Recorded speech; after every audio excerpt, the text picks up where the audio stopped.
Old soldiers like to be dressed up.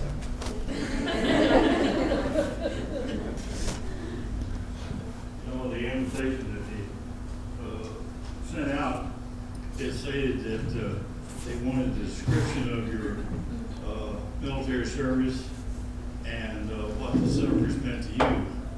Well, I'm not going to dwell on that, but I will say I did put in 28 years plus another year during Desert Storm at age 58, I guess it was. So you can see they were scraping the bottom of the barrel. But anyway, in the latter part of '61, I was first sergeant of an artillery battery over in Germany. And about that time, my battery clerk had to come home on emergency leave. He had paperwork in to marry this young German girl. And he was gone for over 30 days, and this young girl kept coming up to my orderly room and asking me, had I heard from him. I had got a twix from the Red Cross saying he had been reassigned to the States and he wasn't coming back. Unfortunately, this young girl was 6 months with child, and she was very upset. And old me, I said, don't worry about it, I'll help you when the time comes. So one March morning, about 5 o'clock, I guess it was, I got a call at my quarters, and the only words this German knew in English was, baby, come. And I jumped in my car and drove to this little German farm village in Hessenthal, Germany. This young girl had her quarters up on the 4th floor. Actually, it was the attic of this farmhouse. I got up to the top floor, and everything was just fixed to start to happen. The old lady that was the midwife, she had arthritis so bad in her hands, she was really in bad shape. I don't know how old she was, but she couldn't speak much English. But between her broken English and the words I understood in German, she showed me what to do. So I did what I had to do. I took that young baby and wrapped her up in the swaddling clothes with a brand new GI blanket. I fell in love with her at that moment, and for the last 48 plus years, we've had a love affair. And I'd like to introduce my daughter, Trina Benton Wellesley.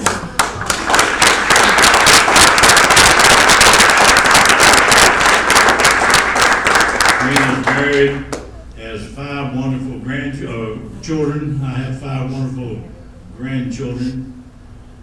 And the youngest young man he'll be 11 years old this November. And I suspect in the next 25 years, he'll be our youngest president of the United States when he's 35. I don't want to go into a bunch of war stories, or as the Marines call it, sea stories. But one, when you're young and dumb, you do a lot of things that you wouldn't normally do if you had a little age on you.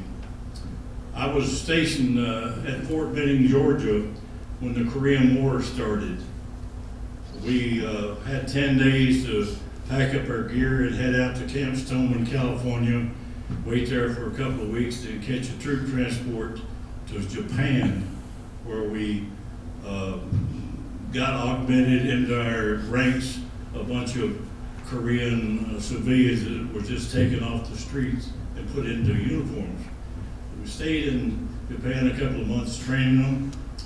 Then we headed for Korea. We made an amphibious landing at Wonsan, North Korea in mid-November, or the first part of November, and headed north. We got up south of the Yellow River. When the Chinese came into the war, they had us completely surrounded, and they practically cleaned our clock. Luckily, we did get out, but we had a severe amount of casualties. 1st Marine Division was on the west side of the Chosin Reservoir, and the Army personnel was on the east side. And for many days, as a matter of fact, while I'm thinking about it, next year, Hollywood is making a movie about this epic battle, and it's called 16 Days of Winter. I don't know who they got to play me, probably Tom Cruise or something.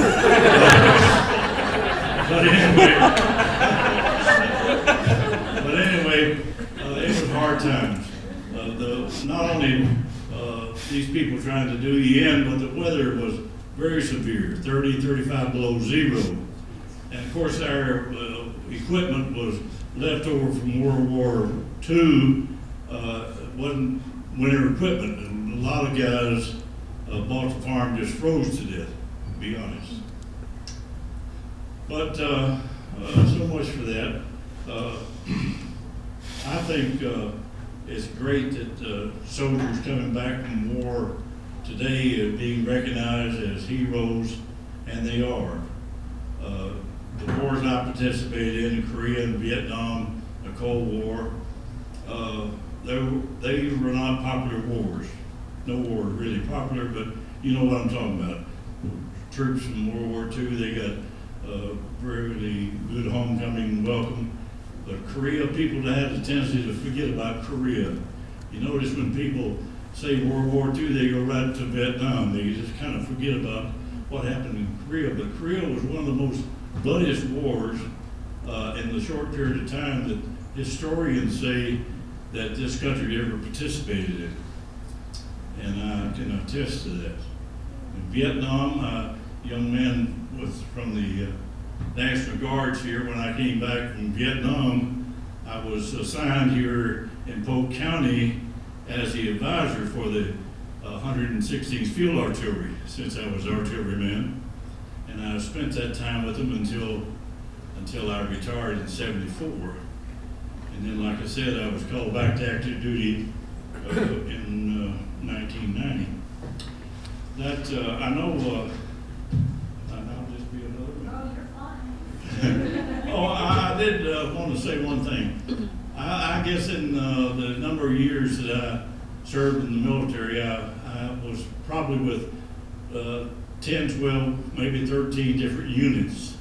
The best unit that I ever was assigned to was the 3rd Infantry Division. It's the oldest active Army unit still in existence. It was organized back in the 1700s. The 3rd Infantry Division has a nickname of the Rock of the Marne. They got that name in World War I when the Germans had them outnumbered quite a few men, and they were fighting the battle at the Marne River in France.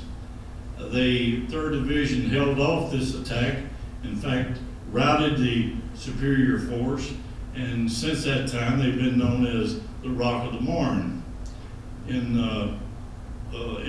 Desert Storm and in Iraqi Freedom, they were the spearhead of the unit that took Baghdad and brought Mr. Hussein to his just rewards. So I mentioned that because a lot of people see these patches, shoulder patches, and they are ignorant of what they are naturally. But the Old Guard is part of the 3rd Infantry Division. They're the one that performs the guard duty at the Tombs of the Unknown in Washington. They also perform all the military funerals at Arlington. Bob Hammond, and I know a couple of you have probably heard this because I've read it before. Bob Hammond was a good friend of mine. He was an A battery of the 57 Field Artillery at the Chosin Reservoir. Him and one other man in their whole firing battery, which is over 200 men, survived. And a few years ago, he wrote a poem about that campaign, and it pretty much describes what went on. I'd like to read it to you now, and then I'll be through. In the hills of North Korea by a lake of azure blue rides a farmer in his ox cart on the road to Hagaru. He's singing songs of history that his father taught to him as his eyes survey the scenery that is no longer gray or grim. In his mind he hears the cannons and the recoilless rifles roar and the chatter of the burp guns all around the reservoir. Mortars crashing, carbines flashing, screaming men and boys, bugles, howitzers, a symphony of noise. He is thinking of his childhood when he saw the soldiers come to this peaceful mountain village that had never heard a gun. And he's never understood it, but he's often wondered why so many men that came there from so far away to die. Now they fought with savage fury, agonizing through the snow, fingers froze black with frostbite, death was swirling to and fro.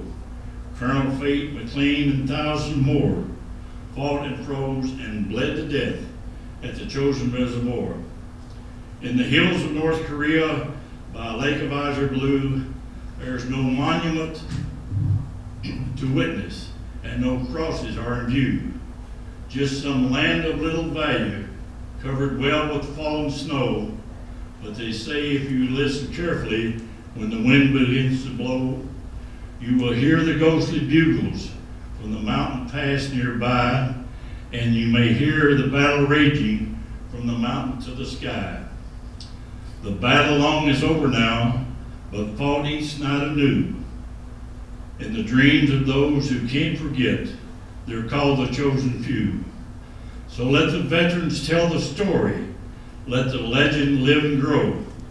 Let the chosen be remembered with the men of Alamo, with Bastogne and with Wake Island and the Bunker Hill Command, and wherever there are courageous men that will take a valiant stand.